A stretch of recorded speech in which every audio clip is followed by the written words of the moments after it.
What's going on, everyone? Welcome back to my channel. My name is Johnny, for those of you that don't know.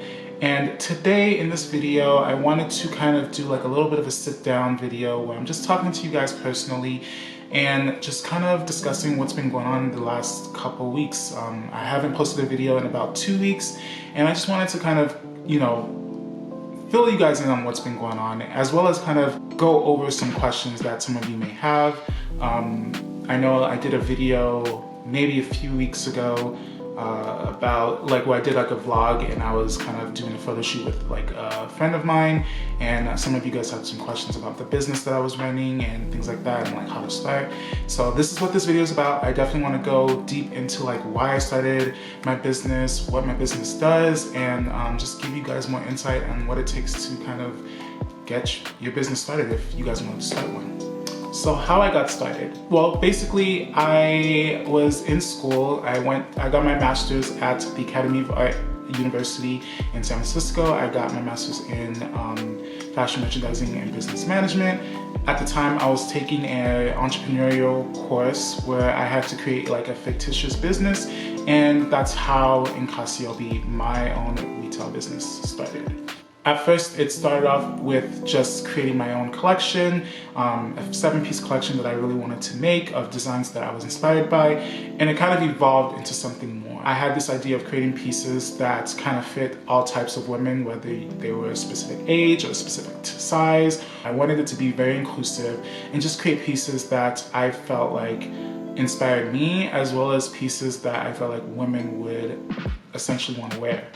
So fast forward to 2018, I think in the middle of 2018, met with one of my professors. He was a textile maker or manufacturer, and he was telling me about this trade show in Paris, or they also do the trade show in New York called Premier Vision, where basically what they do is it's a trade show. They just showcase their textiles. You meet with different textile mills, as well as different suppliers for like buttons, zippers, things like that, as well as manufacturers that you would want to work with internationally.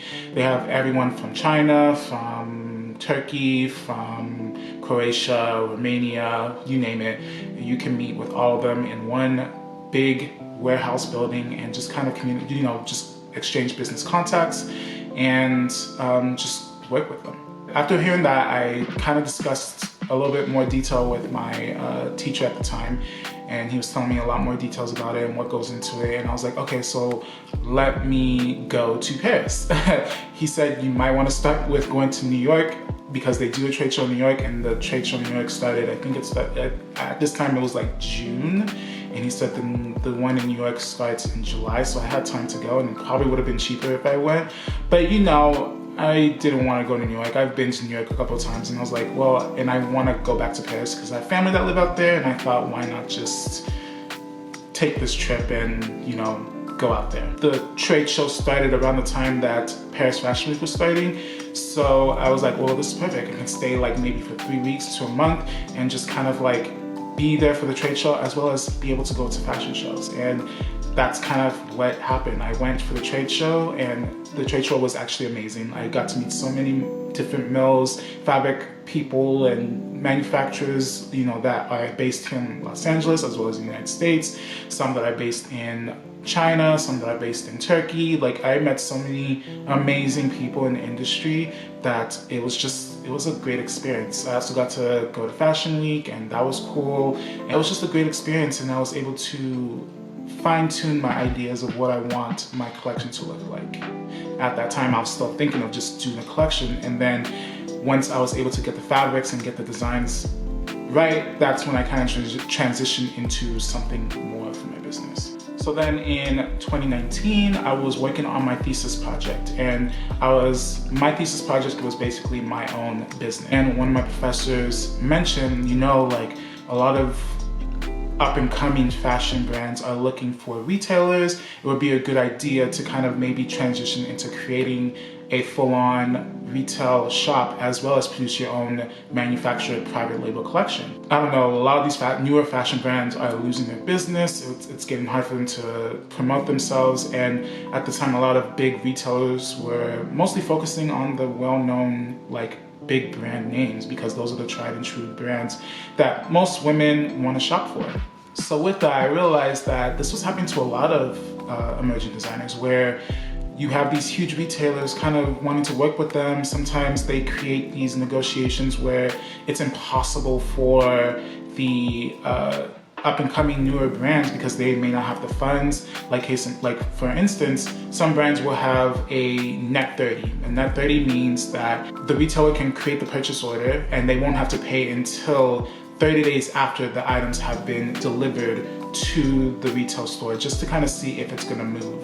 And then within that, they have the opportunity to either do a RTV, which means return back to vendor, or they would pay them the full amount. And sometimes with these big retailers, they would do that because, you know, they want to test out these products, and sometimes it would work, and then sometimes it didn't work, and some up-and-coming designers had to pieces returned back to them because it wasn't selling on the floor. Well, a lot of you might say, well, maybe this designer didn't have the right demographic or wasn't in the right position to work with this retailer, or maybe that demographic that retailer was promoting the brand to wasn't interested in those pieces, which can be true, but I feel like for a retailer or for any buyer for a big, large department store, they would know that, and they would understand that and not purchase the amount of quantities or the amount of pieces that they did, and then in the end just kind of send it back to the vendor. So anyways, aside from that, I realized that I was happening to a lot of other designer brands, and at that time I was interested in working with a lot of them and on a collaborative basis, but I just didn't know in what level. So I reached out to a couple of designers and I was like, hey, you know, I'm not sure how I can help. I have my own collection as well, but I also really like what you guys are doing. If anything, I would be interested in maybe stocking your pieces as if I'm a retailer and just having them in my shop and seeing if they would move. I would stock maybe a limited quantity or a limited amount if that's okay. Some designers weren't interested in that and some were. So I picked two designers. Two of them actually responded saying, yeah, we would love to work with you and see how, you know, the process works. But regardless, I negotiated with these brands. Some of these brands have minimums that they want you to meet, whether they want you to purchase maybe $5,000 worth of product or $3,000, some even $10,000. So I negotiated an amount that was comfortable for me, and they agreed, and I bought their pieces, they produced them, and then they shipped it to me. So the next question is, why did I get started? Well, that's a loaded question. I got started because at first I really wanted to help. Well, let me go back a little bit. I really wanted to create my own collection at first. I wanted to create designs that I really enjoyed or that I was inspired by, and just kind of see it come to life. And then it kind of transitioned and moved into something completely different, where I wanted to invest in emerging designers because I'm an emerging designer, I was an emerging designer, and I think us smaller designers or smaller businesses or small businesses can really support other small businesses, especially in fashion. And I also just was inspired by their pieces. I wanted to actually stock some of their pieces. If I didn't have my own collection at the time, I wanted to stock their own pieces. And I was like, okay, well, maybe this could be a great opportunity to kind of do that. And so that's what I did. Another question that I've been asked is, how much does it cost to get started? Well, it also depends on how much you're willing to give. I mean, continuously every day, I'm always giving money. I'm always giving my own money. And to get started with my collection, to make my samples, it was about, I want to say $4,000. And then to stock other designers and things like that, I think that cost another $4,000 plus maybe an extra $2,000 for a third designer that I brought into my shop. And then you have to account for like shipping, dues and taxes, because a lot of them were coming from international. You also have to account for creating a DBA or a LLC or an incorporation or a corporation. You also have to account for all these other utility fees that you have to like pay for like QuickBooks and you want to do your own accounting, that's a fee that you have to account for. Ads, marketing ads like social media, Google, they cost as well, especially since you're trying to build your own business. Websites, those are some fees that you have to pay for, like building your websites, getting a web domain, things like that, and you pay those things monthly. In conclusion, it is pretty expensive, especially since I'm the one that's funding it out of my own pocket and had no investors. I would say I had some family that helped out a little bit to give, they gave me some funding to kind of get started, to kind of get the ball rolling, which was amazing, and I was happy, I was thrilled to have that. So that kind of helped a little bit. I understand that not everyone's in the position of doing that, or not everyone's family is in the position of doing that, but just do what you can to get that going. If you can have your family members can help you and provide, a small amount of money, whether it's 1,000, 5,000, 10,000, whatever, it's gonna do wonders for your business. Another question that I get asked is, what is the goal for Nkasiobi? Well, the goal is to create a positive and encouraging platform where I have different types of women come onto my shop and buy things that inspire them.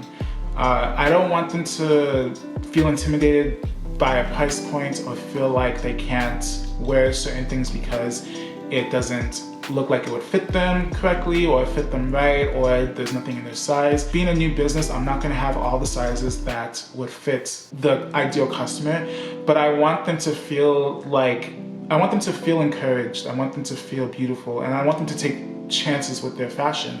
That's why I pick specific pieces that are for every day as well as for going out, so that way we have a mix of both. Things that can be worn casually as well as be worn, elevated.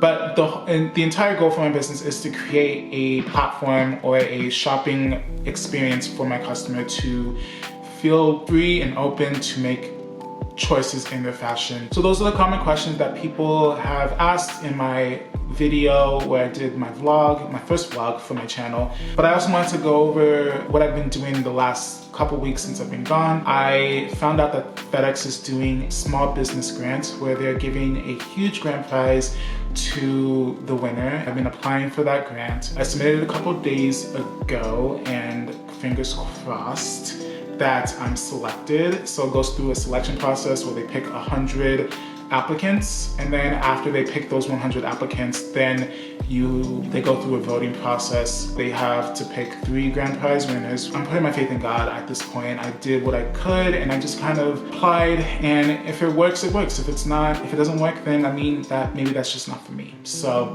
there are other opportunities out there that I'm sure I'll be able to apply for and be able to get additional funding. Additionally, I am receiving new products, so I'm having new pieces coming into my shop gradually. I'm gonna do a photo shoot where I have a model just wearing those pieces, and I'll be able to post them on Instagram, Facebook, TikTok, all those little apps that we post on to get people to buy shit. But yeah, so I'm excited about that. And I'm also getting other designers as well, newer designers, and I'm gonna be stocking them in my shop. And I'm just excited for you guys to join in on the ride, because it's gonna be exciting, it's gonna be fun.